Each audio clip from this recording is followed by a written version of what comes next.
In this video, guys, I'll be telling you how to silence all the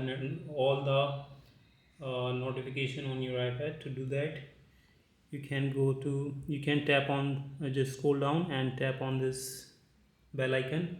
And if you don't see this bell icon, just tap on this add button over here and just tap on add control, and you can look for the bell icon, guys, from here, and just tap on it to add over here this icon. And also you can do it from the setting as well. Go to your settings, and from here go to your notifications, and now guys you can choose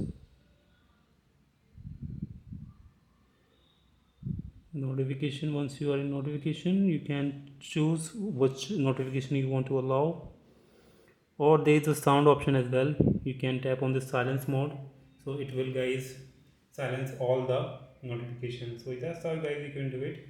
Hope you like it. Subscribe for more video. Bye bye.